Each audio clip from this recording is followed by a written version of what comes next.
This is mine.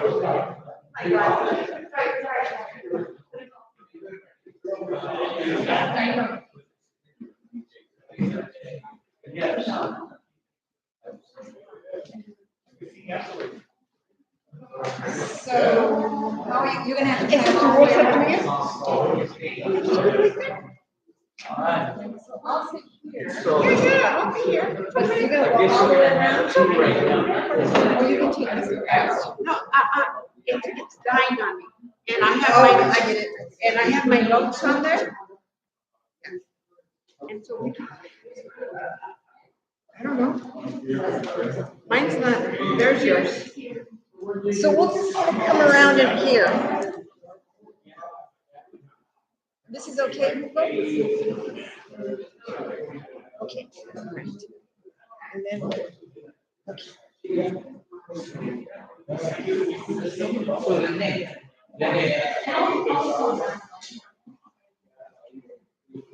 welcome, everybody. Are you going to sit and read? I'm going to stand and read. Everybody's going to stand and read. Is that okay? Okay, so the chief gets ready to speak. Oh, okay. Is it long enough? Well, Let's check. what's gonna happen is everybody's gonna pass the microphone for camera. So I gotta make sure that once you start doing that, Well, yeah, I'm just gonna talk with him. But you both are working fine. No, but I have to put it on you. Oh, yeah. Yeah. Okay. Are you the mariachi lady? And I know.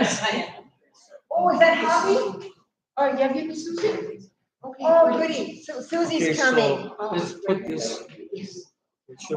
My. Let's try that. Let's try that over She's here. nice. try the mic over here, the microphone.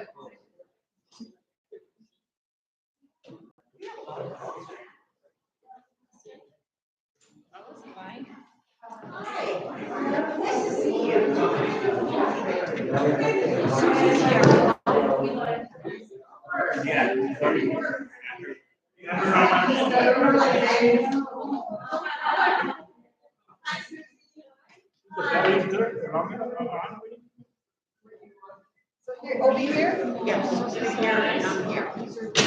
Right? Yeah.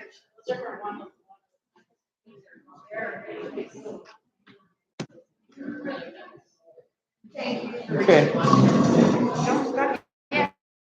Aquí te vas a sentar. I'm supposed to sit here. Sí, en esta here. We're gonna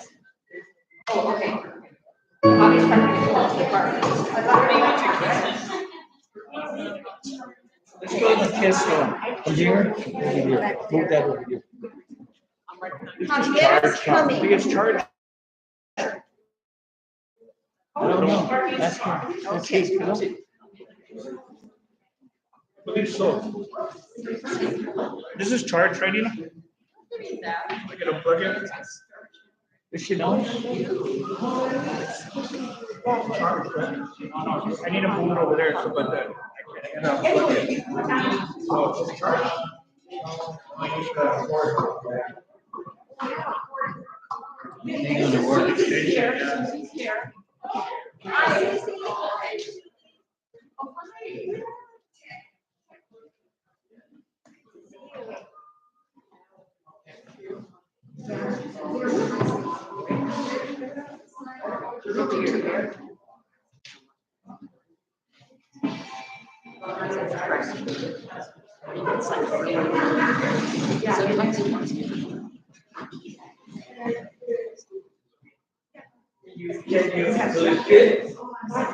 Oh, yeah.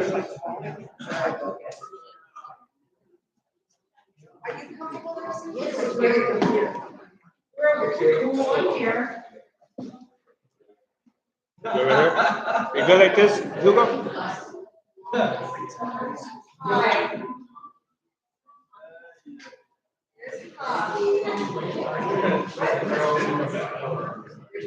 We're good, and then whatever. I don't know. Pretty much, yeah, I think so, yeah.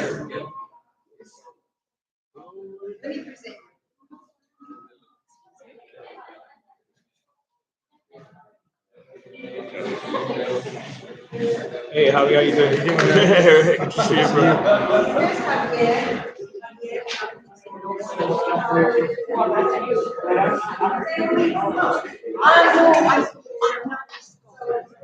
Yeah, but the thing of it is and okay, so let me just, what I'm gonna do is, I had to put this on here because, as you can see. For her internet.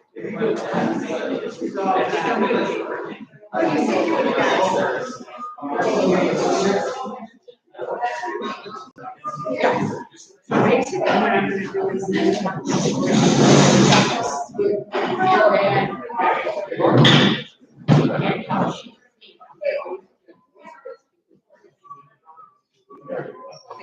And then I'm going to talk about what he got and then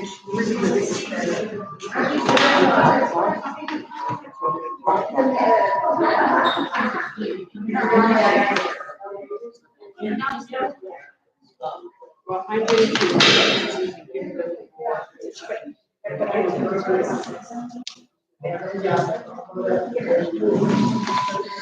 no, not really.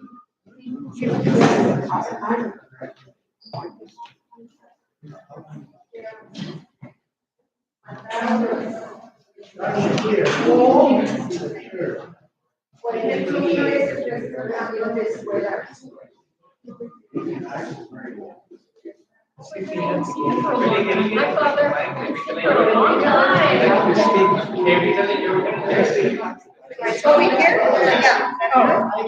The other way. Yeah. Over here? Just come up to it. Hello? Testing.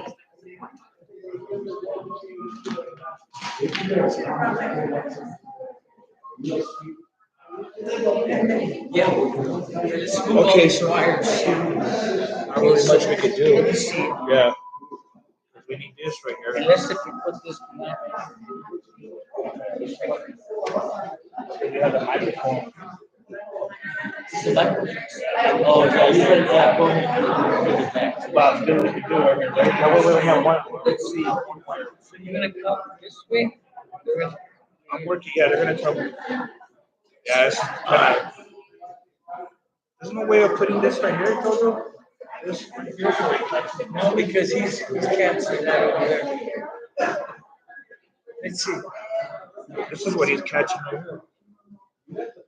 Okay, so ask him. What happened? I think we're all gonna be coming from this way. Like, So do you think you can put this like this side? Oh, sure. Yeah, that way. Okay. All right. Yeah. It's already on YouTube. Oh, Thank you. Yeah. awesome. So right here. Okay.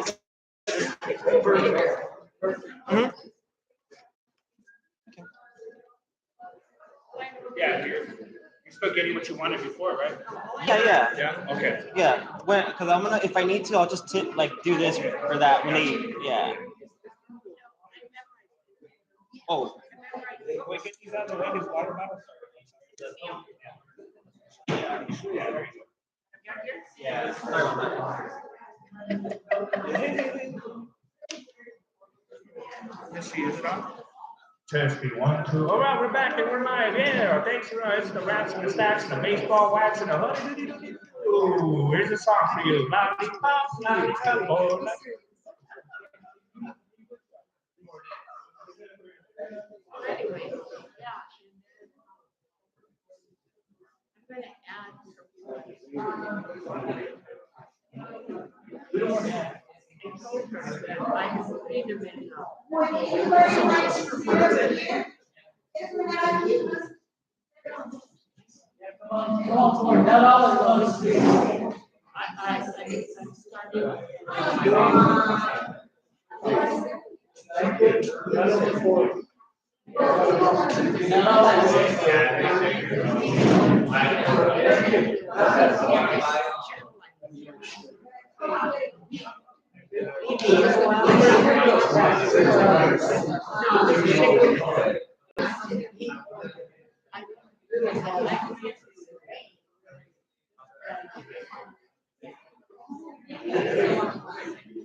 No, it's in the library.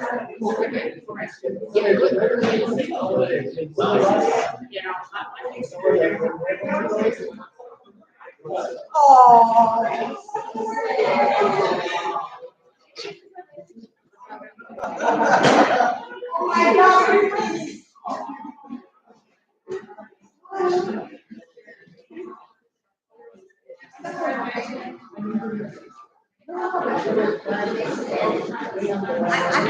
Can you put some of them here?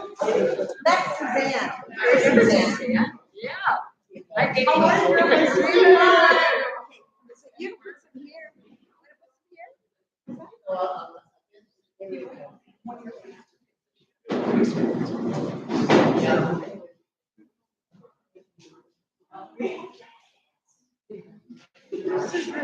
But you can ask her for no, sit wherever.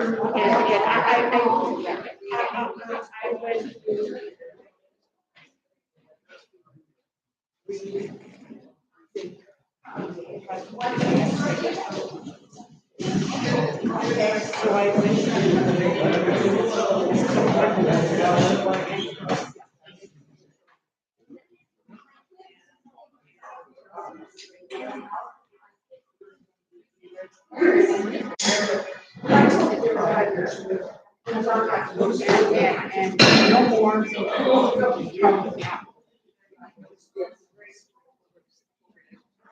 No. Yeah, sit down. Everybody's over here.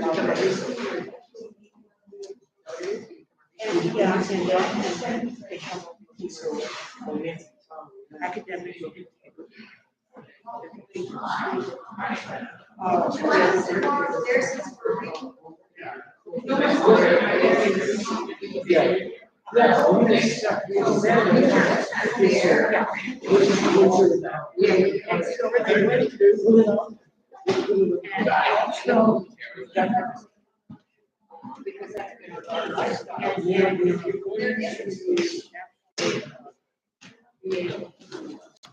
Are you gonna? Hey, we're gonna put it back down.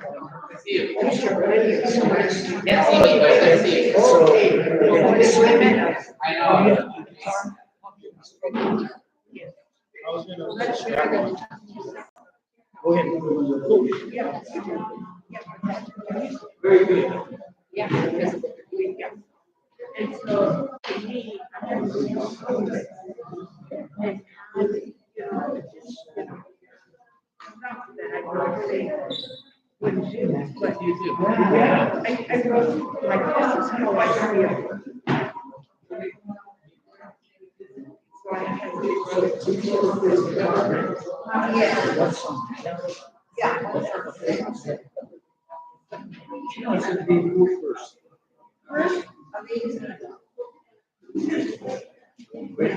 That's good, it's a stronger thing.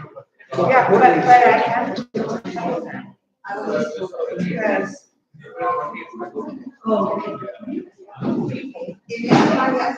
They say it's if I'm doing that is.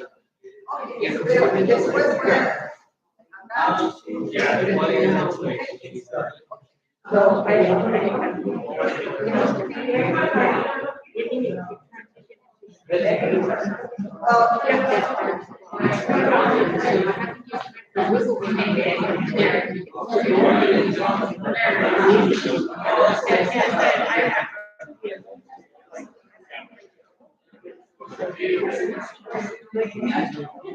I didn't recognize you in the back. I didn't recognize you.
Cancel. Yes.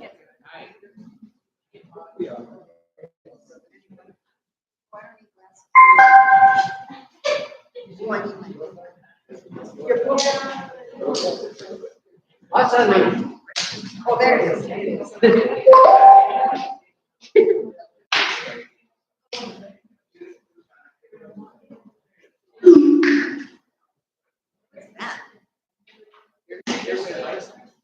Yeah.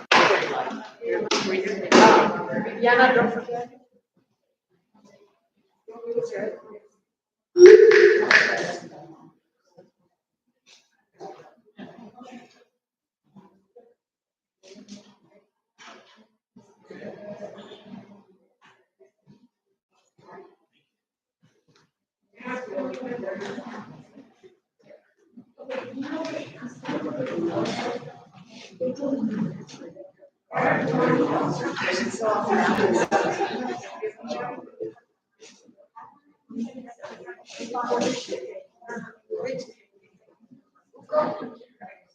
You're beginning?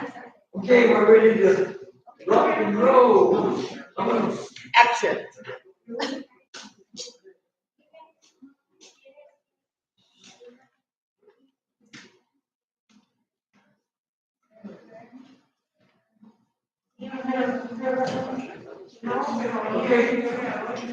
Here we go, quiet in the set, here we go. Here we go.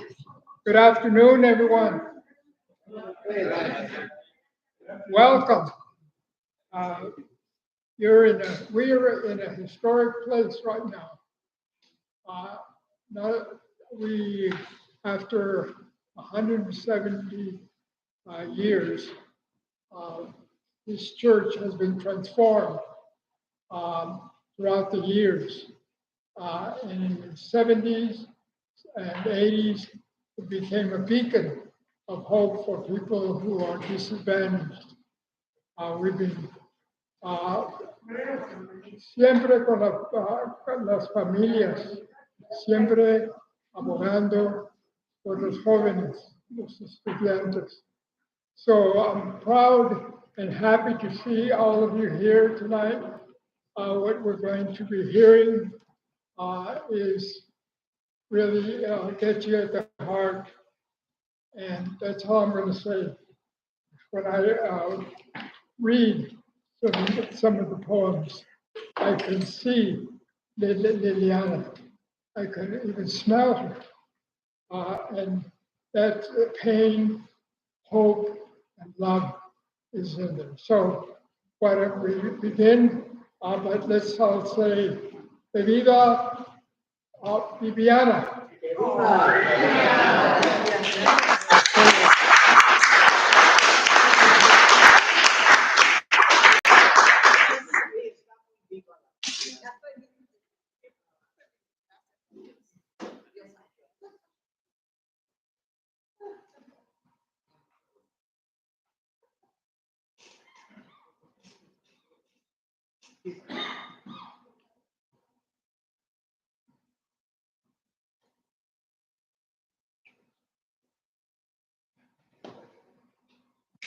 Muy bien. Buenas tardes a todos. Yo soy José Luis Hernández y yo, pues, represento de alguna manera la triste cara de las migraciones forzadas, ¿verdad? Me mutiló un tren donde perdí mi pierna, mi brazo y parte de mi otra mano por querer llegar a este país.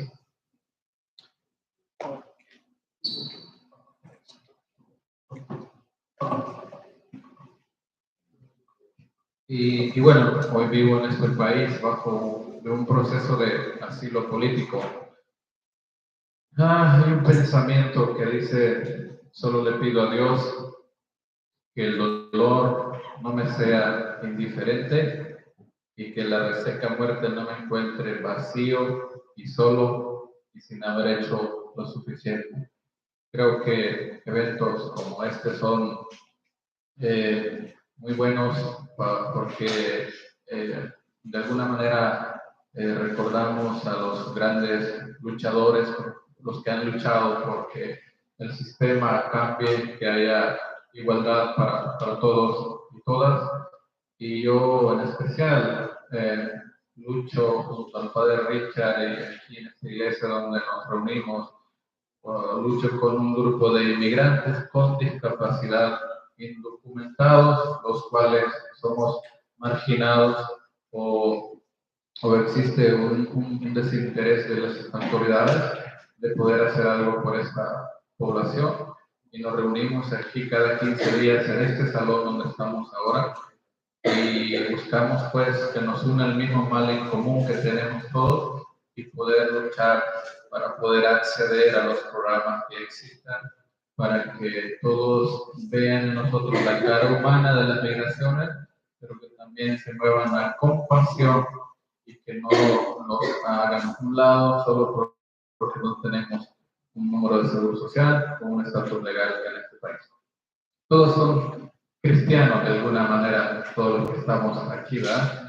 Cristiano, cristiano católico, cristiano, tantos que hay, pero cristianos somos los que creemos en Cristo. Somos cristianos. Y yo quiero cantar una canción cristiana.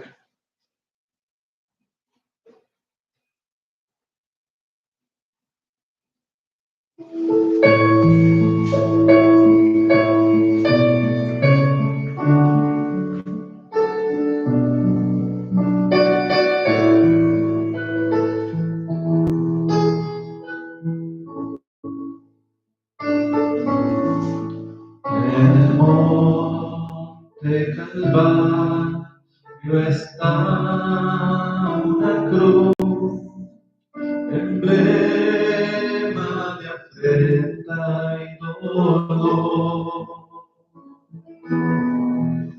Y yo amo esa cruz, donde murió mi Jesús por salvar al más vil pecador. Oh, yo siempre amaré a esa cruz, en sus triunfos mi gloria será.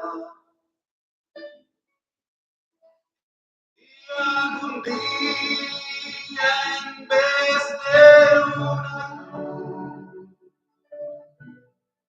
mi corona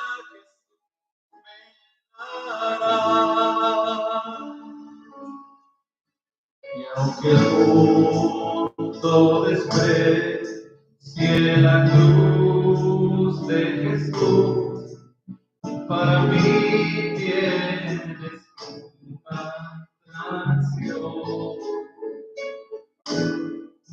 pues en ella llevó al Cordero de Dios. De mi alma condenación. Oh, yo siempre amaré a esa cruz, esos triunfos mi gloria será. Y algún día en vez de una cruz, mi corona Jesús me dará. Oh, yo siempre amaré a esa cruz, esos triunfos mi gloria será. Y algún día en vez de una cruz, mi corona Jesús me dará. Mi corona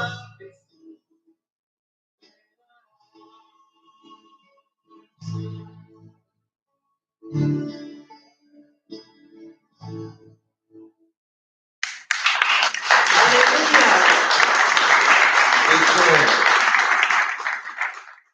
dice el padre gente que habla diferentes idiomas. Una vez dijo una frase que me recuerdo siempre: la lengua es universal. Aleluya. Y decía el padre: repeat after me, aleluya. Ahora todos repitan después de mí, aleluya. Hay un compañero que es de mi grupo de migrantes con discapacidad que se vino desde las 4 porque quería cantar una canción. No quieren escuchar, sé que estamos sobre el tiempo, pero así rapidito va a cantar una canción, ¿ok?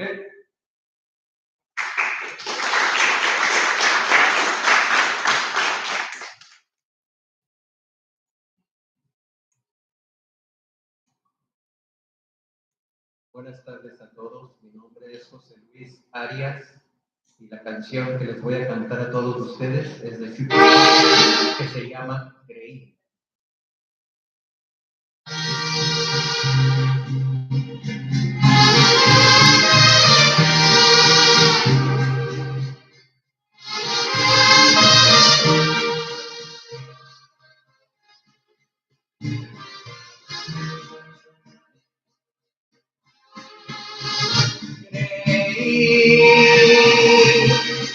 Que tu vida era mía y que tú me querías.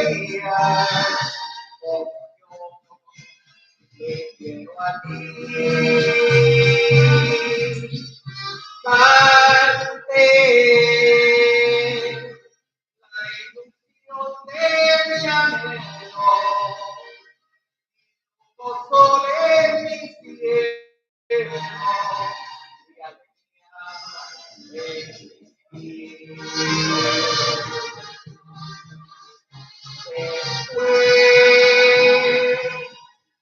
canción se hizo triste.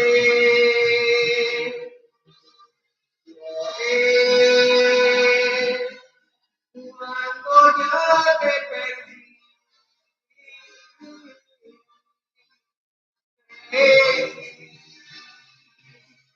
Que tu vida era mía y que tú me querías como yo te quiero a ti.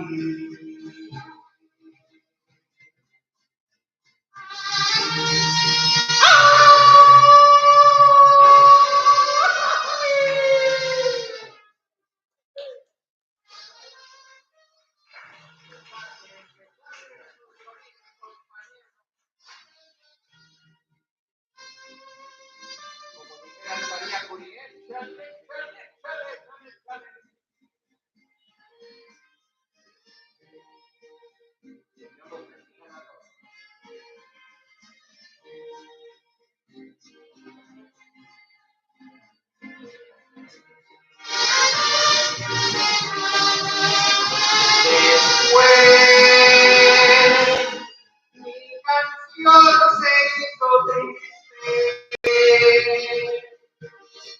Lloré cuando ya te perdí. Creí que tu vida era mía y que tú me querías. Yo te quiero a ti. A ti.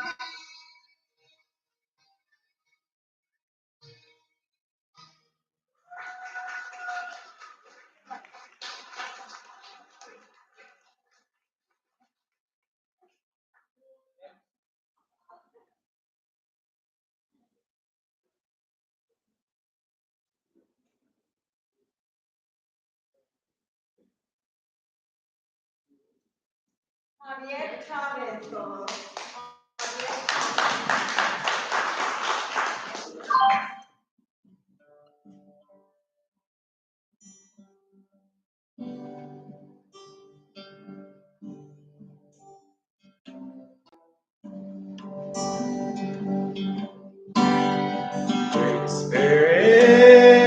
Great Spirit, up above in the sky. Great Spirit, watching over you and I. Watching over you and I. Rains are falling, wind blowing, as above, so below. Great Spirit, protect your soul. Protect your soul.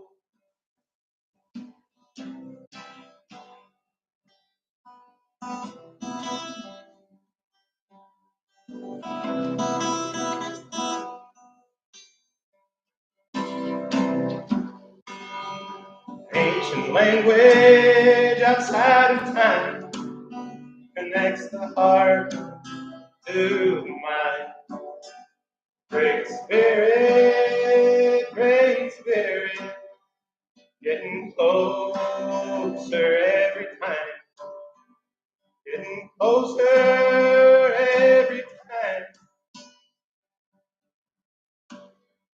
For directions the people flow from the mountains to the shore. Great Spirit, as much mine as is yours. As much mine as is yours. As above, so below.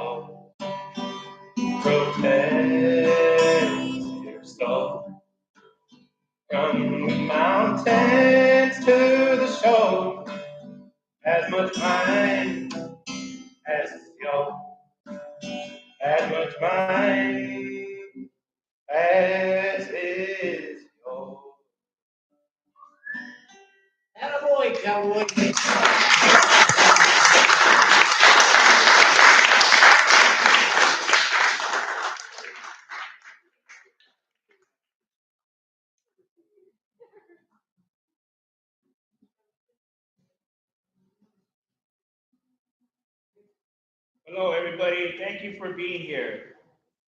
Um, my name is, I want to say thank you to Father Richard Estrada, Jose Luis Hernandez for singing, um, Javier Chavez for singing.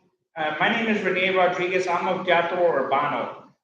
And today I have a poem that I wrote a couple of years ago, and today I have the honor to be able to recite.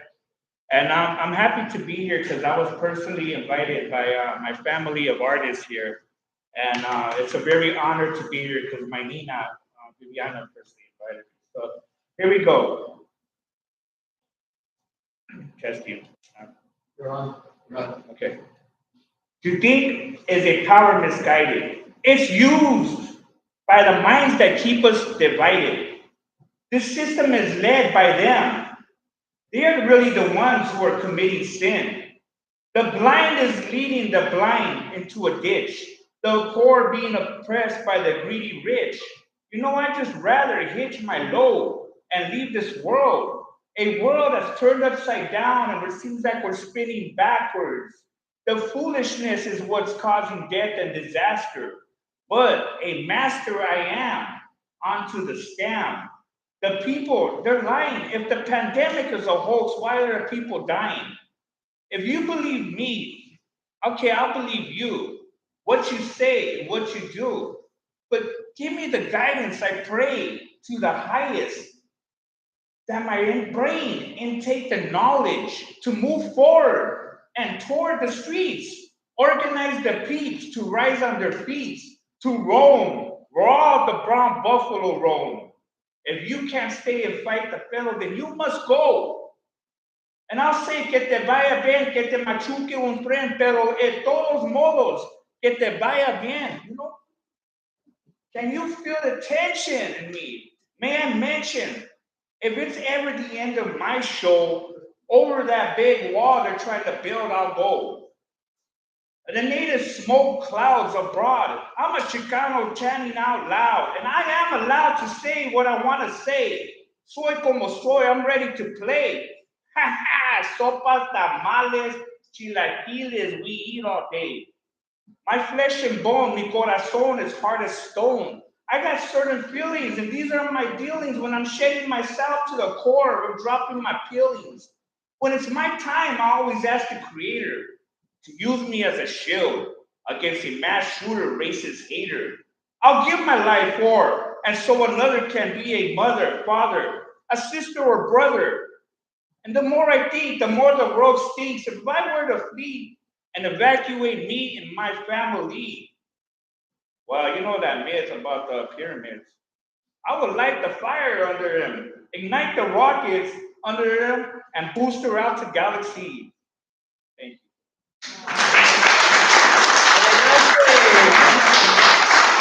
And so, now that we're all warmed up by the entertainment and the poetry, real quick, I would like to acknowledge, first of all, before we can move on, of course, the Church of Epiphany. Again, Padre Richard Estrada, Rosario Munoz, you know, for all these, for the community, opening your door for the community, the activism, and culture. Thank you. I would like to acknowledge, of course, the invitation of wonderful family of artists here, from singing to poetry to all kinds of brilliant work that they do with the community education and just teatro, everything. I would like to introduce, of course, the poetry of love and protest of Vibiana Aparcio-Chamberlin, Miss Vibiana Aparcio-Chamberlin, who is the author of Chicana on Fire and of Mi Amor. She graduated from Antioch University, USC, Cal State LA, and Immaculate Heart College. She directed Teatro de los Niños and is nationally acclaimed painter and is my Nina. Okay, so Vibiana is on the Arts Committee and the 50th Chicano Moratorium Organizing Committee. I would also like to acknowledge here Ms. Denise Lugo, who is a historian, Chicano, and is very dedicated to the art and history. These are our panelists here. Next up, I would like to introduce and acknowledge Ms. Susie Chavez, who is an artist, teacher, and author of children's books. They are here today. So let's give a round of applause for them.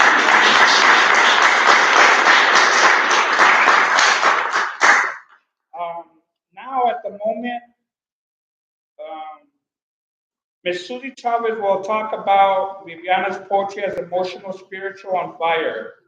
And now I'd like to introduce Ms. Vibiana Aparcio-Chamberlin, so she can introduce her. Yeah, I'll just do a little quick hello to everybody. And then Denise is going to speak about my poetry to help you understand it. And then Susie will speak about her feelings about the poetry. It moves her as a mother, as a woman, the kind of the emotional, the sensuality of the words. Yeah. So Denise will be discussing the Flor y Canto of Viviana's Chicana on Fire poetry.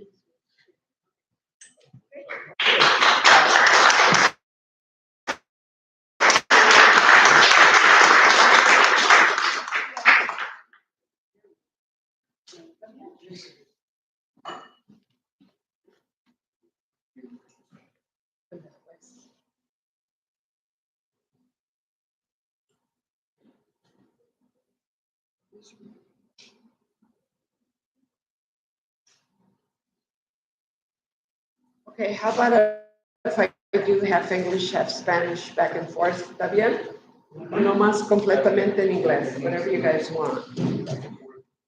What do you think? Back and forth, yes.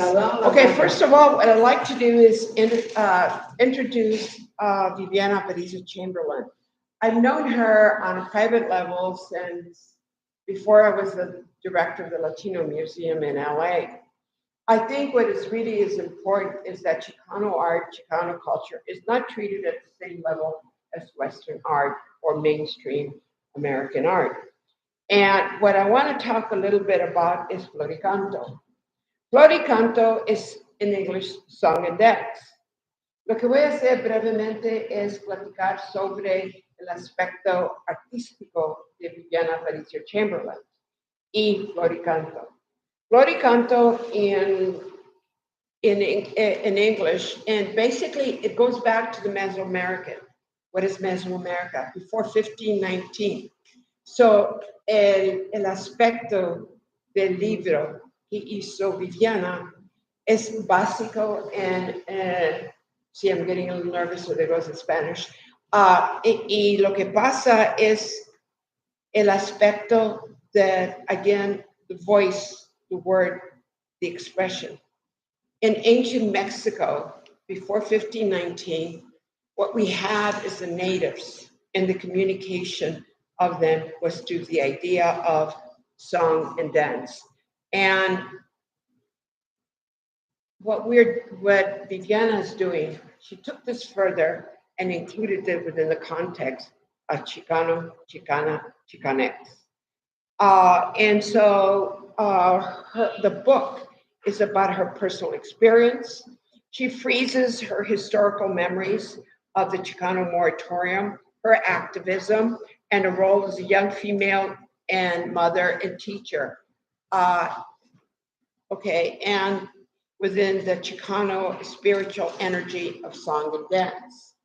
Lo que hace Vibiana como una artista fantástico, toma la traducción de Flor y Canto y en eso pudo ella poner sus memorias del Chicano Moratorium, de la historia del Chicano, entre aspecto de sus antigua familia, as we say in English, the ancestors, by embracing the ancestors.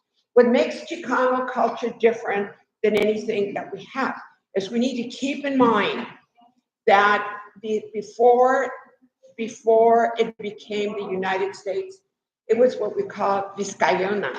Vizcaya was a name that the Spanish gave the American Southwest before 1848, when it was taken by the United States. By 1828, it was Nueva España. By 1848, it became the United States. What makes California, East Los, and this barrio so important is the fact that we are here. We didn't change, we didn't move, the border moved. And so what her book does to me, I think it's very moving, is that, again, she contributes, she creates the energy, the movement, the spirit that you have maybe in the Mexica, Mixteco, Zapoteco cultures, and incorporates them within a context, within a contextualizing. What is also important about Chicano culture is the embracement of Mesoamerican culture and the language. And so what I told her I'd make it really brief. What I think is really important is the poetry, the added acknowledgement of Gualhuicue, or some of the actual goddesses from the Nahuatl, which is Aztec, and incorporates it within its portrait. She was active as a poet, a theater director, a political columnist, and an artist. We all know her work. We can see her work. I think what makes her work and makes her unique is her ability to communicate her spirituality, a Chicanismo, not just in brushwork, but through voice and spirit and moving. And someone like me who's a scholar in Chicano, I think this is incredible. In this book, she interweaves the well-known artistic brushwork and incorporates it, and incorporates, again, the symbolic language of Aztlán. And I think that that's really crucial, because in the 60s and 70s, that's when you see the meshing of the ancient Mexico and being part of the United States. It doesn't mean you do not like the United States. It's simply we acknowledge our ancestors, and subsequently we have the imagery within the context that you see in her work. And I think one of the really important pieces that she does, and she talks about Serpent Skirt, which is an Aztec goddess called Gualhuicue, and you'll see her on page 44 if you're looking at it. And I think that's amazing. Now, how do the Mexicanos feel about somebody like her? They're shocked, literally, that our Chicano culture in the American Southwest have that knowledge, and we really acknowledge our ancestors and our indigenous blood. The second version, she does two versions of La Llorona. The origins of La Llorona, if you know the story of La Llorona, it originates in Aztec myths, right? It's the Aztec goddess and her daughter, the moon goddess. And it's this whole acknowledgement of Huitzilopochtli, one of the gods. They have this interaction. They cut her up and she becomes the stars. She incorporates this and incorporates it within the context of her everyday life. Now, this is really an important element. And she does also the Llorona as her. She incorporates this entirely well-known Gualhuicue, or serpent skirt, and creates it into her acknowledgement as being a woman, as a mother of two sons, and again, as a teacher. And the border. We didn't cross the border crossed us. I think that's really important. And American mass media should really know that, because in California, like I said, we can trace it to, again, long before 1848. And I think that that's an integral part that we should know. And yes, Chicano culture is American culture, but so is Canada, Central America, and South America. And I think what really is incredible about her book, first of all, she's well recognized. Everyone knows she's one of the early maestras, early on from the 60s and 70s. She helped create the East Los, culture. then Los Fort comes in and all the other guys come in and whatever. But she's one of them. And not only that, but she gave her heart and soul to the children in teatro. And she educated them and gave them our roots, which I think are incredible and very beautiful. Because being Chicano means acknowledging our ancient roots. It's not a, okay, yeah, and I'm sorry, and I think that's enough. I apologize, I took too long on teacher's right as election. Denise, thank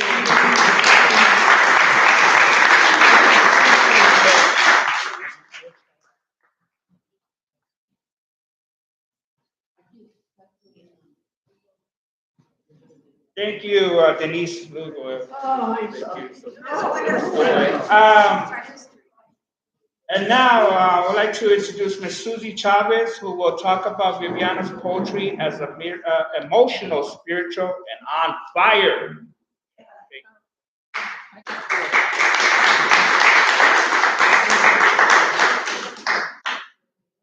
Hello, everybody. Hello. Thank you for being here. And yeah, but I won't be able to stand for very long, so I'm going to try to do this. It's okay. It's okay. I'll just sit down and bring it back. Okay. Cool. All right, sorry. It's just how I come. You want the chair? All right. All right, the first thing I want to talk about is that I am completely in love with this book.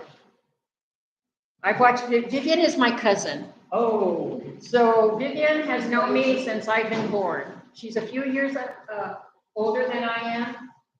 So I have known her love my whole life. And I have been influenced by her being an artist, by the way she mothers, and by the way she calls out the wrongs of society and does everything in her power during her career. Oh, I'm sorry. They want you to sit down. Okay, I'm sorry. All right. So her whole life, I've watched her model for me how to be the best, to be proud of myself, to be proud of my family, to understand where my family comes from, to acknowledge them in all the work that I do, to try to take the family one step more because her father, my father, our parents raised us to do a little bit better for the next group. It's always about a generational issue. And she has been the strongest model for me in my life about that. And I love her very much. She's an awesome teacher. She has a huge impact here.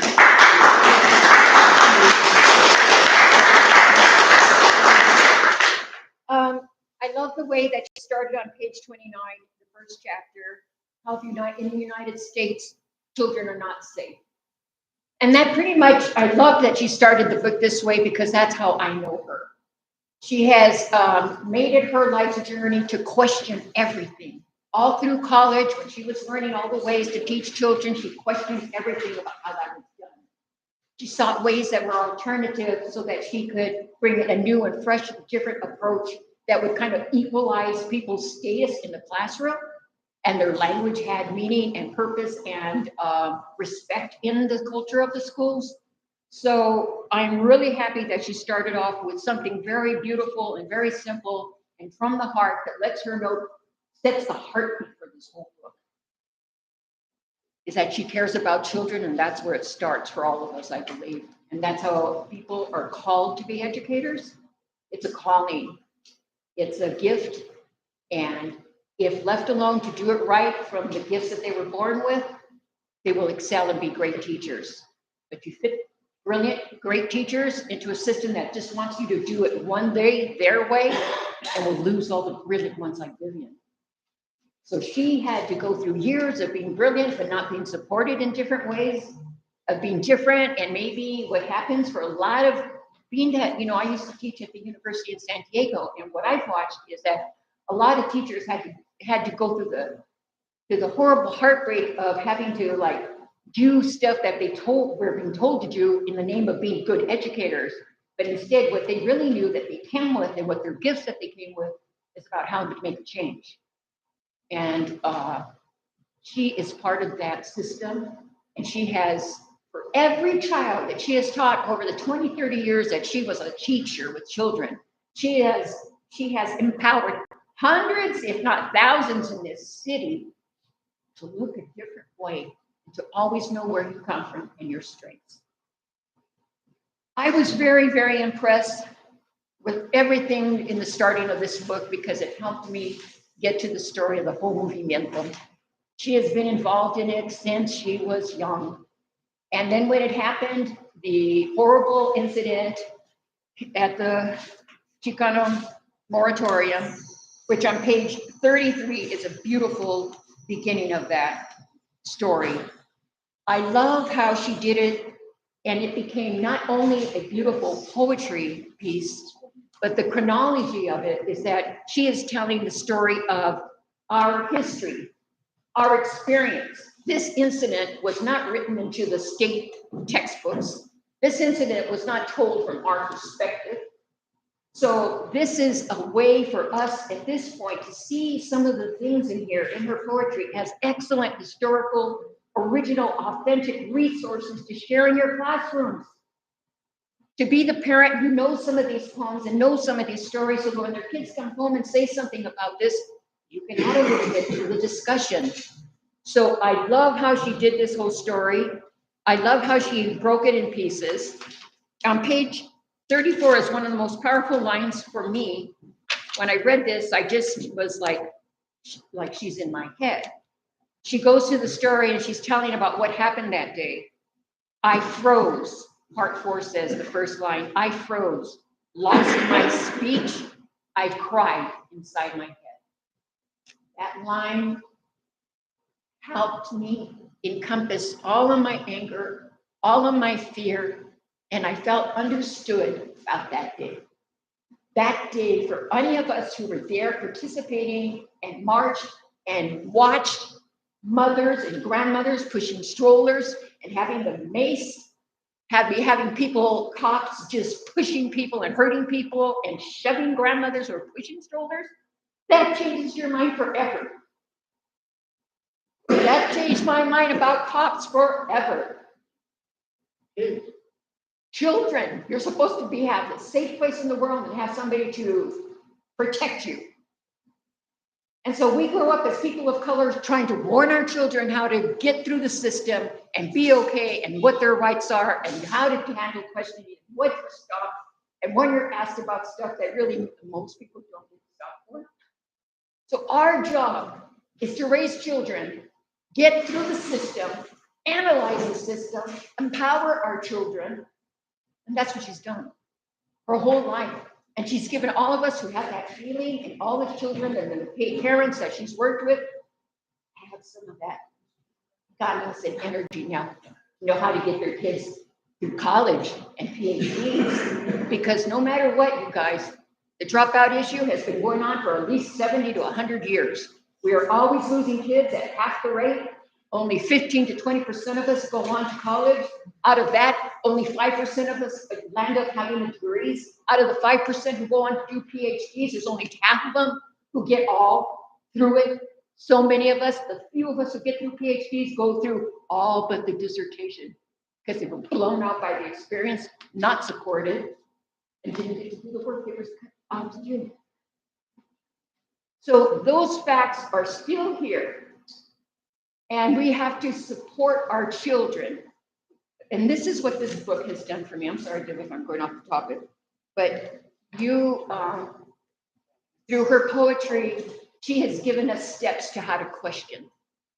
And that's the most important thing that you can do for your children. I'm sorry, don't trust the system and empower your children. And every page, every chapter I went through, it was like, okay, when I got to page 37, I read her letter to the editor after it happened. You know, I said, okay, there it is. That's the whole start of it. And I love how she included that. So things went on and things go on in the book. And I'm telling you, the first part of the book is like so I didn't read all of it yet, but there was things in it that I felt represented I think you will feel represented, and your family will feel represented.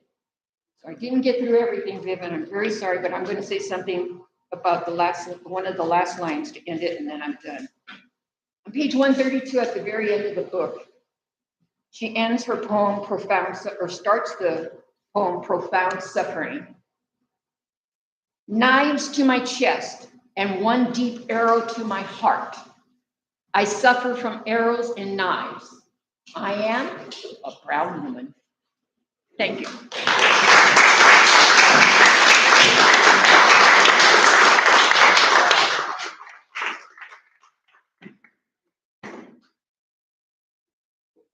A woman on fire. Vibiana on fire.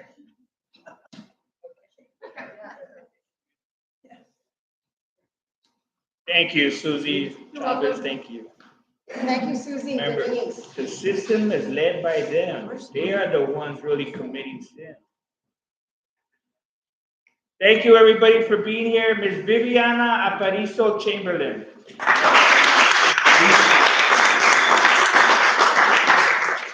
right, we're going to have Q&A.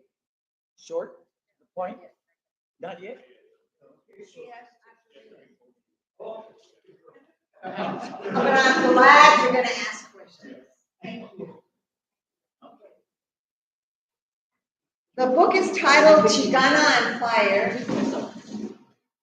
because if you're a parent, mother or dad, you are on fire. You're always alert every single second of the day. You're worried about your kids.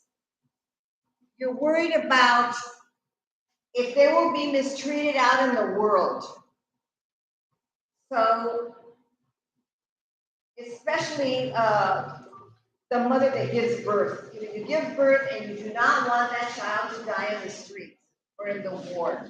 And so, that's why I like the theme, Chicana on Fire, and we're all on fire. I talked to Rosalio recently, and he was telling me when he got on fire.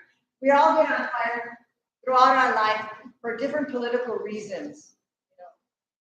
And so that's the title.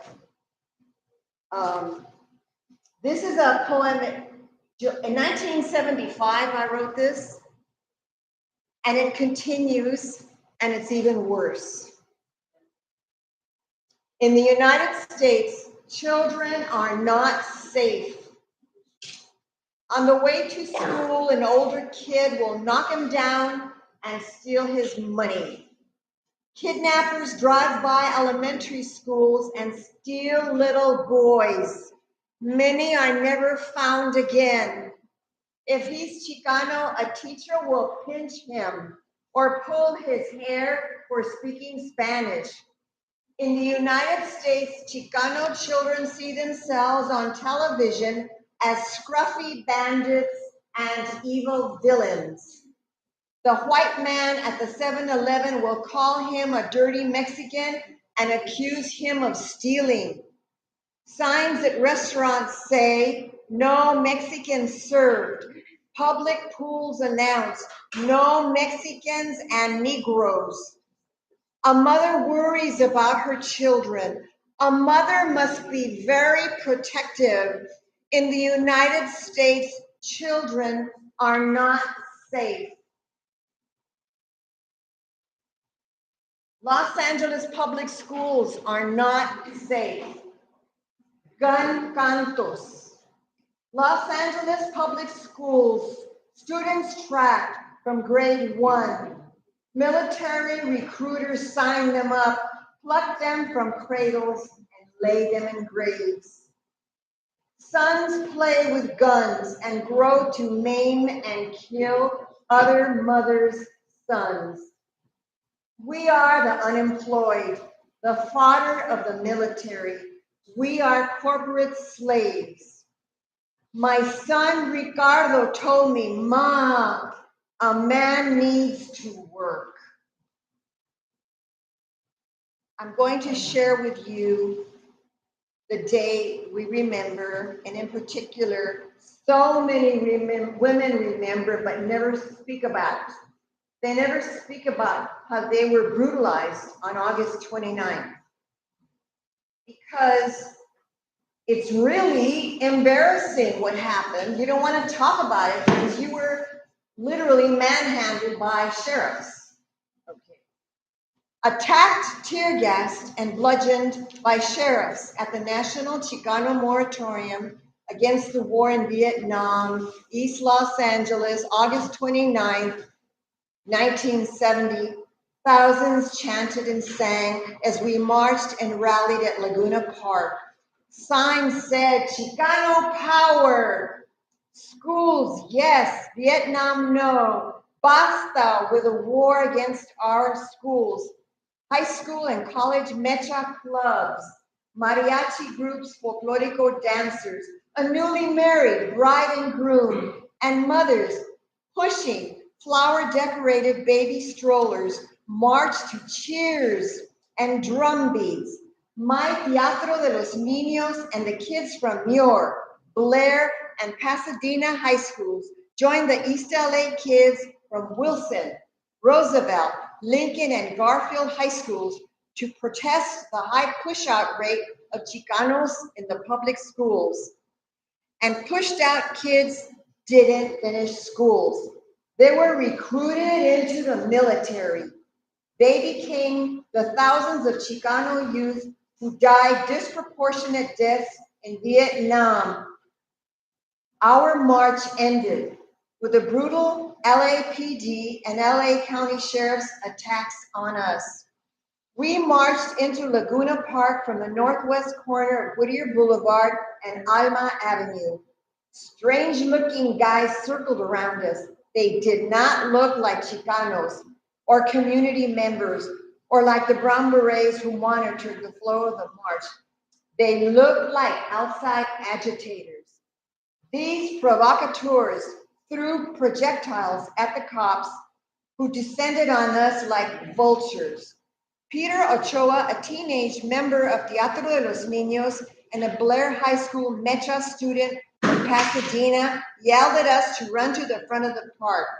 In the confusion of screaming, crying, and sirens, I lost track of the kids. Mothers, teenagers, and kids scattered. Several cops jumped on one of the young men who was helping me. They were all over his body and kicked him fiercely. One of them beat him with a billy club. I froze, lost my speech. I cried inside my head. Then a cop pulled the other cops off the cringing young man. They scattered in all directions and hit everyone in their paths. A cop ran after me. On his way toward me, he hit an old woman. Then he leaped and came after me. He leaped over others to get to me. I thought, damn, he jumps around so elegantly, like a dancer, like Beauty and the Beast. First, the agile cop hit the grandma. Then he leaped over the victims with fury and deliberate skill, as if this was a war on our community. This war was just another Sunday picnic at the park. Noxious stuff poured down from the sky, tear gas in my face. My breath sucked out of my lungs. Then, pow! A cop hit me with a tremendous blow to my head. I fell to the grass. Next thing I remember, I was alone and wandering on the sidewalk looking for my Teatro kids. Sheriff's goose stepped down Dittman Avenue. Two sheriffs broke rank from their Gestapo lineup of marching cops. They ran after me. Somehow I jumped over a chain link fence. I crawled over a car. Must have been my parasympathetic nervous system. The intense energy we mothers feel when we sense our kids are in danger. I raced to the porch and begged them to stop, demeaning and cruel the way the two cops beat me with their batons. Their eyes, icy. I was a mouse and they were cats playing with me. I tried to reason with them. Why are you doing this? Are you husbands? Are you fathers? You're supposed to protect people. My words only made them more furious. Enraged, they hit me more. They hit my legs and poked my stomach area with their batons. I screamed full force. The Channel 7K ABC television crew filmed me. I yelled for help. They just kept filming. I hoped someone somewhere during this nightmare scene would help me. A man peeked out the window of the house. I begged him for help. He didn't open the door. I'm still pissed off at the cops. Today, after 50 years, I still experience PTS when I see a sheriff or a cop. I can't forget the I don't give a crap look of the news guys and the man in the house who said no to me. Deceived, saddened about human nature, about men, disillusioned. I grew up believing that all men were like my father and my brothers who respected women. There were lines that were drawn, places you didn't go, places you didn't touch. Those two white sheriffs were young men, no doubt family men. They acted like vicious animals, out of control bigots against my youth, my femininity, my Mexican race, my brown skin. Chotas descended on Laguna Park and marched goose step down Dittman Avenue. They tear gassed hundreds of helpless women, men, and children. Two sheriffs pounced on me and bludgeoned me senseless. The barrio of neat, white frame houses with its gardens, puppies and bougainvillea patios, and shrines to Our Lady of Guadalupe was the scene of small and big murderous acts. 1 mile east of the park, a Chicano newsman, a voice for our discontent, was murdered. On that day, Our Lady of Brown People wailed. Her delicate face shed tears. Nuestra Señora de Guadalupe, Holy Mary, Mother of Jesus, Maria in heaven, where are the kids? Mijo, where are you? And the next poem I share, and it's that same sense of the last words. Mijo, where are you? Where are you? When you lose your kids or you're worried about them. Even after school, you worry. You hope they come home safe. This is Los Angeles. Coatlicue, Cuatl, Snake Mother, protect us. Condenado, que coraje. No to armas, balas y balazos. No, no, señor. There are no stray bullets, sir. No hay balas errantes. No hay balas de casualidad. No, it can't be a bullet errant and casual like Cupid's indiscriminate arrow. No drive-by, wartime, friendly fire. Drive-by, fly-by. Who dares speak of these so lightly? Coatlicue, Cuatl, Snake, Earth Mother, Vigilant, Madre, Goddess Diosa, protect us. Like our Mexican brown Virgin Guadalupe, who graces churches, chapels, and kitchen nichos, like our guardian angels, Ángeles de la Guardia, guardians, guard and guide, protect us. But since Our Lady Guadalupe and the angels are often too forgiving, we pray to you, Coatlicue. You are ferocious, double-headed serpent goddess, with your frightening talons and fangs. Leap out of the earth, swallow those bullets that drain the life out of our children. Let your iridescent scales form a holy armor around our beloveds. You, Coatlicue, Madre, you see it all. See the offspring from our wombs fallen on the streets. slain from a single bullet, parting our hearts, nuestros corazones. Our hearts are shattered into 1,000 skulls, tossed into flag-draped boxes, prison cells, and cardboard shelters on city streets.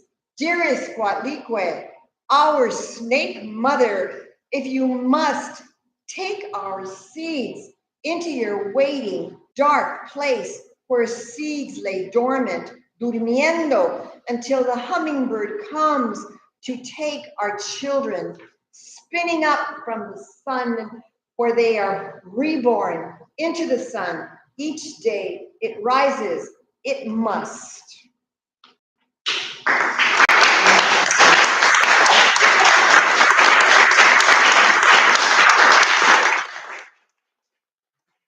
And this is La Llorona. I analyze as I am the woman that gives birth. River running, birth waters down my thighs, from my womb, bursts of water, screams of birth, howling wind voice.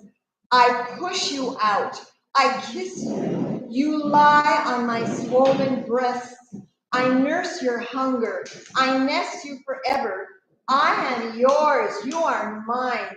Then out there, you are killed, shot down in wars. From my soul, I scream, always searching. Llorona, llorando. And I dedicate this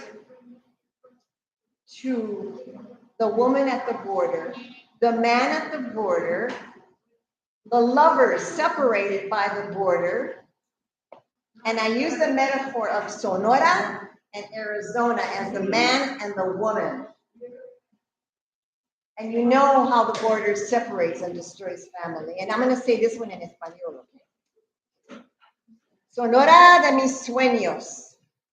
Sonora, un lugar en México. Sonora, la palabra es un hombre con voz sonora.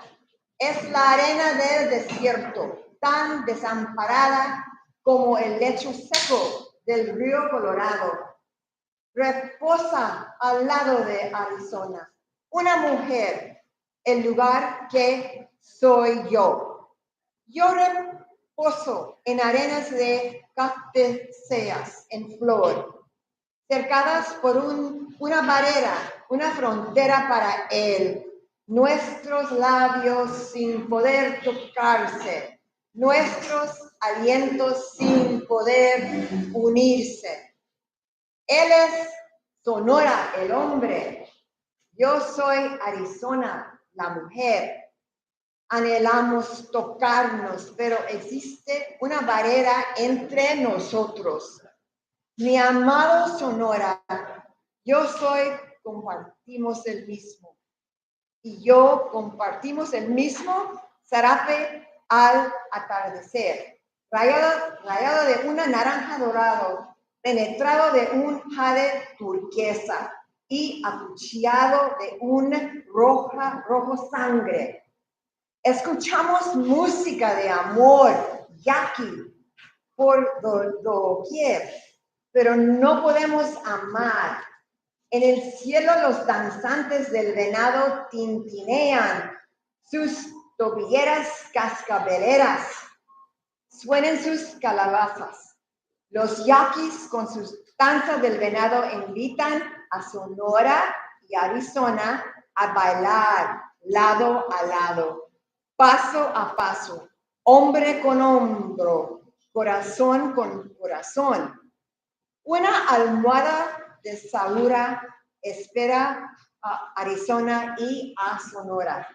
Una almohada de agujas espinosas manchada de rojo, cochinilla y carmín púrpura se encuentran tan cerca y tan lejos. Los labios sin poder tocarse, los alientos sin poder unirse. Sonora llora. Ay, Arizona, tú eres mi otro yo. Arizona se lamenta. Ay, mi Sonora de mis sueños. La frontera. We didn't cross the border crossed us.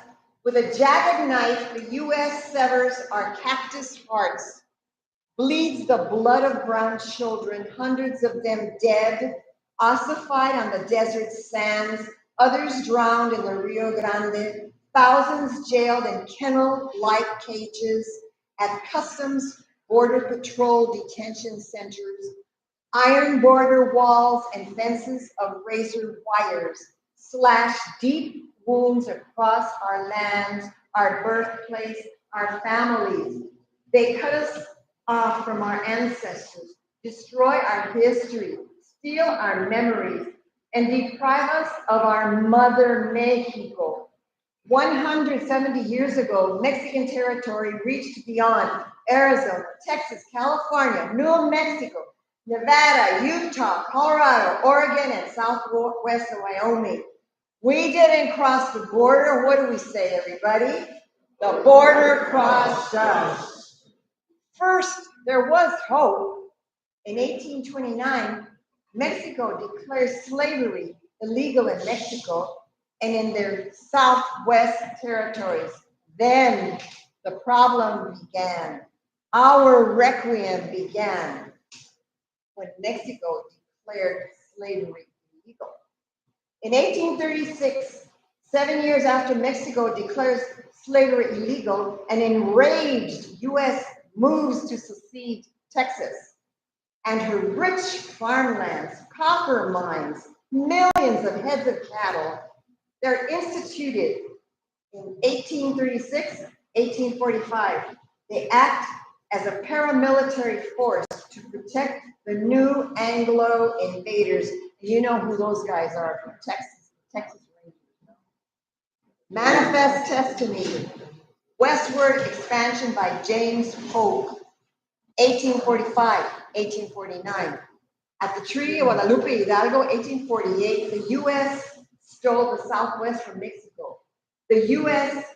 Jackson Purchase, 1853, took Arizona's southern borderlands. Things got worse.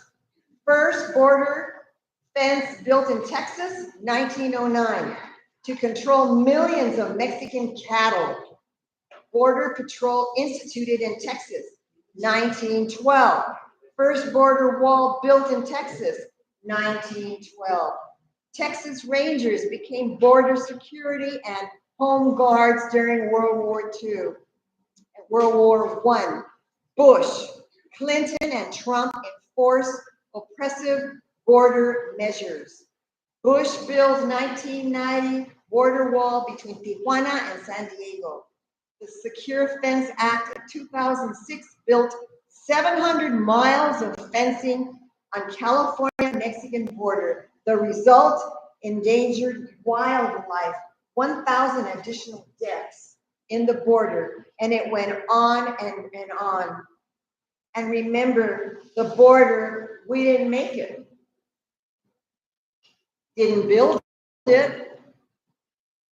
The border is a sword that makes mighty gashes across our hearts. It pierces straight to our soul. It severs our bodies. In past centuries, we traveled freely by horse and cart between Mexico City and New Mexico on the Camino Real de Tierra trade route. Our mother's heart in Mexico waits and works to join her husband in El Norte. Why?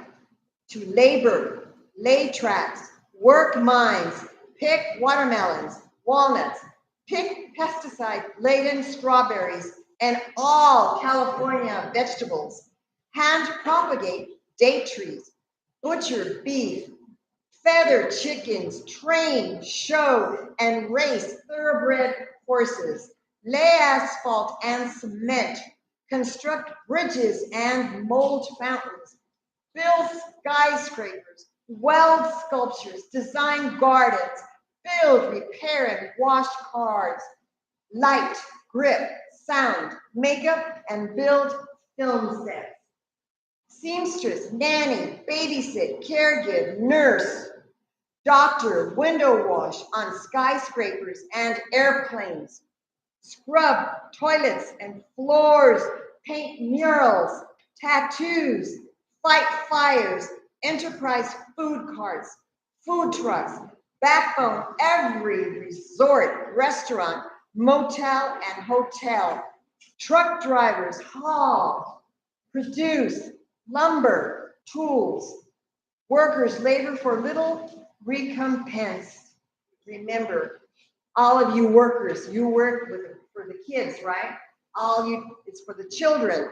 Workers labor for little recompense, die young, like my father died young, your fathers died young. They leave the earth and believe their backbreaking toil worth it for the sacrifice, for their children. We are forever wounded. Borders separate. Though wounded, I'll swim treacherous waters. I'll climb the highest walls. I'll crawl across scorching deserts, dig the bowels of the earth. Me, a blue mariposa, a winged goddess. I'll fly over the mountains like her. I'll fly to Mother Mexico. Me, a papalote butterfly. I migrate home again to Aslan. I'm going to tell you a story about a father and a baby. This is kind of in the Texas area, and it was all over the newspapers. And the father and the mother and the little girl, she must have been a toddler. They were looking for the right place to cross at the Colorado there. And this is the story, and I'm telling it from the story of the relationship of the father as he drowns and the child, and how the baby looks at the father. Because I feel like together they died, but together in each other's arms. Migrants, Oscar Martinez Ramirez and his 23-month-old baby Valeria drowned on the Rio Grande on June 24th, 2019. Papa is on the river's edge. He yells at me, "Stay here, Valeria! You wait here. Look at my eyes. Look. Listen to my voice. I'm coming back. I'm going to the other side of the river for your mama. Stay there, Valeria." I cry and I say, "Don't go, Papa. Don't leave me." Then I jump in after you, Papa. My feet trail me. I fear no depths or rapids. My shoulders and head twist and thrash around to find your face. And you tell me, "Look at my eyes, look at my eyes." And you tuck me in your shirt. Your hands hold me tight. And we go round and round as the undertow sucks us under, then smacks our heads back and forth. And I look in your eyes and I see your shirt and it presses against me, against your chest. And the father tucks Valeria in his shirt. My head nestles under your chin. I see your face in the glassy water, the glistening water that mirrors your eyes. Papa, I go down with you. I drown in the mirror of your eyes.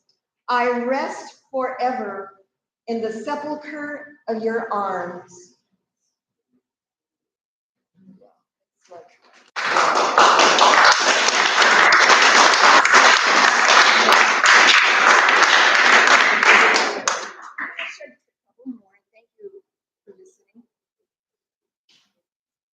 And Father, this is dedicated. Father Richard, this is dedicated to you. You're the hero in this poem. I dedicate this poem to you, Father Richard. Okay. Don't open the door. And the teacher sends a note home to the mother. And in the note, the mother says, to Señora Guadalupe Moreno, por favor, carry your ID and driver's license with you at all times. Keep the card I gave you after school. This is in case ICE questions you and Alejandro. The note said, I wish to exercise my right to remain silent. Tell Alejandro, don't open the door. Don't open the door to strangers at your house unless it's your family or someone you know. Tell him, what do you tell the kids? Don't open the door. Okay. And the mother warns her son. She has to go to work, right? And she says, Mijo, be quiet. Be very still. Remember, don't open the door. It might be the police or ICE or men in dark uniforms without badges. They might park in front of the house or park across the street or way at the end of the block. Lock the door, mijo. Don't open it. If that car doesn't belong in the neighborhood and you feel funny about it, get away from the front door. Don't stand by the window. Hide in the hall closet. Put your cell phone on mute and text me. Those bad things won't happen to you. No one will take me away from at work. There are stories about mothers taking in handcuffs and kids with kids too. With Christ's help, I won't let that happen. They won't take us to the Adelante Detention Center because we won't open the door. And I have my ID and my green card, and you know what it is. They might act nice and pet Rufy, but don't be fooled. They won't pat you on your head. They're really mean. They'll smack you around. With Christ's help, I won't let that happen. Put your cell phone on mute. Don't call me. You must text me. Your cell phone is your friend. Text me. Then text your friend, Father Estrada at Epiphany. Be a brave, valiente warrior. Be like your doggy, Rufy. He's brave. He meets you after school and walks with you to the house. He protects you. You protect yourself and your mama. Don't open the door. Thank you.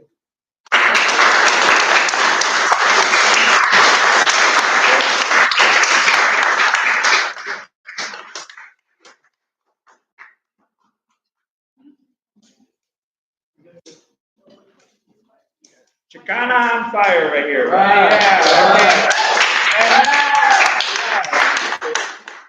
And thank you, my beautiful people. We're gonna have a Q&A right now with Susie Chavez, right? Remember we mentioned that she's an artist, a children's book author, studied from Pacific Coast College, San Diego State University, and the University of Leeds, UK. And also we have Denise Lugo here in the panelist, Professor Emeritus Chicano Arts History. Cal State Channel Islands is an art curator with Getty Pacific Standard Time. We have a Q&A now, so here we go. All right, come here. Go. I'll just turn it All right. Susie, do you have a question, or do you have a question? Well, first thing is, maybe we could stand and shake a little. Okay, let's stand. Yeah. Like the kids at school. Yeah. You know what I'd like you to do is talk to your neighbor if you were there on August 29th.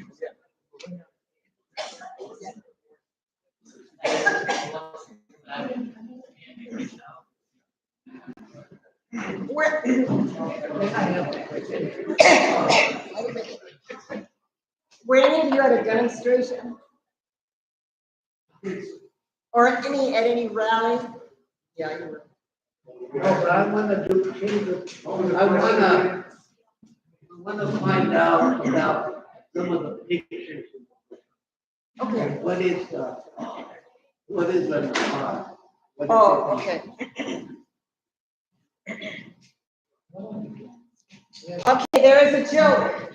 But this is serious. We have to admit it, sometimes some of our Mexican people with a brown skin, they don't want to be called Mexican. So there's a joke, oh, that person, he can't hide being Mexican, he's got a nopal in his forehead. You know, that's like a joke, but it's like so in this book, each chapter has a painting. For example, this is the border and it's the nopal. And the cap and the spine that represents the border. And thank you, Rosario, for asking. But she is la raíz. That painting, she has a nopal on her forehead, but she's proud of it. Right? She's proud of being Mexican. So, and that's called our roots. Our roots. There's another painting, La Flor. And you see, you have the cactus. And that personifies that chapter is our family. So the paintings develop the theme. Okay. And this is the prickly pear. But anyway, if you see the paintings represent each chapter a feeling, and the espinas of the nopal is the passion and the pain of life, for the woman, So that's helpful. Now this is a serigraph here, and it's called La Chola Blessed Mother, and I made that at Self Help Graphics, and that is a strong-looking woman, and that's why she is on the book cover. Because she's strong looking. But if you see on her hair, it says, Cholas, love yourself. In other words, women, love yourself. Women, don't compete. Yeah, I want to do an art history analysis. Oh, yes. Just 1 minute. Yeah. The interpretation, that's the only thing I know is art. Oh, what I think is really important about this piece, first of all, Chola is considered a negative understanding of a young woman who is usually involved in a group of homies. And cholas was a term that was utilized 50s, actually starts in the 40s, 50s, and 60s. And what the girls used to do is they used to tease their hair, I know because they used to chase after me, and then stick the knives underneath, right? And then they used to, that's before they had guns. And so they used to use knives. I went to Garfield High School. And I remember going to that. So you have this high hair, right? And then you see the bronzing, the bronze that we use. Actually, it was incorporated by an artist by the name of Eron Nuri. I can't pronounce the name, Eron. In the 1880s, that predates the Rivera. The idea of the acknowledgement of the brown tonality is an embrace of the indigenous blood, not going against the blood, but embracing it.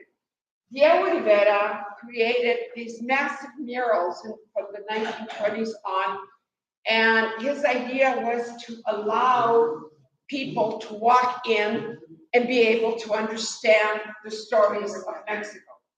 So what we have here, and then this is the loteria in the background, which is a bingo, a game that's played in Mexico with little, and families and so on, with little beans. And then what we have, first of all, so we have this chola. And sometimes they also had tattooing, which is a negative connotation, because we're talking about barrio. We're talking about the very poor and basically in East Los Angeles. And then she embraces it, incorporates it with Catholicism and Christianity, and then incorporates the idea of the Blessed Mother, the Virgin of Guadalupe. The importance in Mexico is that Mexico was matriarchal. It was run by women, not men. That was the Spanish perspective. That's why when you go to Mexico and you live in Mexico, you have your mother's name.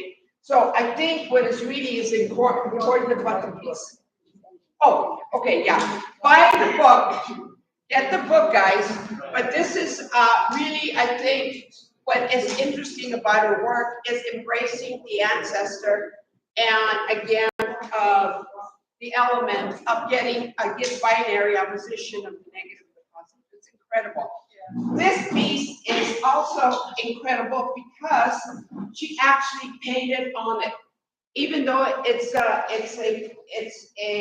what is the kind of print is it? Yeah, no, it's not this print. No, yeah, see, and what it is again the importance of cacti. In Mexico, it's crucial. It's really important. And in Mexico, your parents tell you, do not forget who you are. You have the cacti in your forehead. And this is one of the pieces that's actually in the book. I just want to thank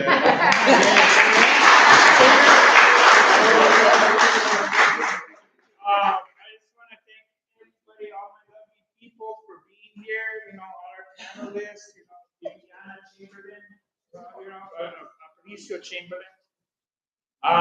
This concludes our presentation today and our reading.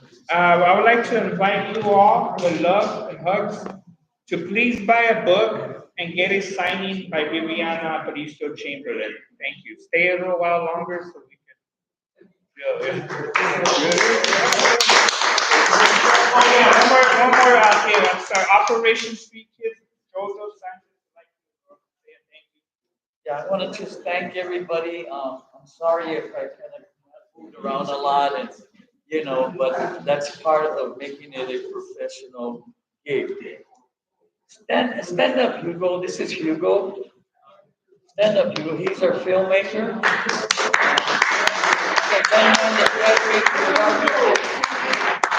Filmmaker, and if you guys need any type of filming, he's a first-class operator. So get a hold of him. And I just wanted to share that. Yeah. And then, we want to go ahead and invite you with the 27th at Belvedere Park. Once again, thank you, Hernandez, and we're going to do the best that we can to edit this puppy. All right, bye-bye.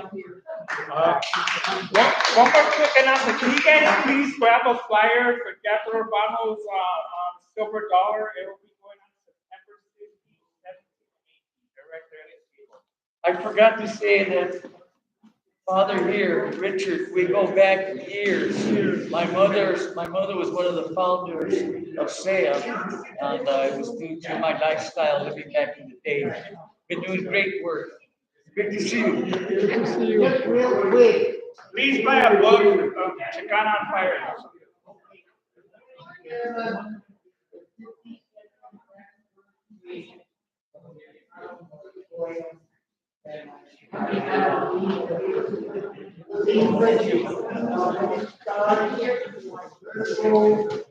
Thank you so much.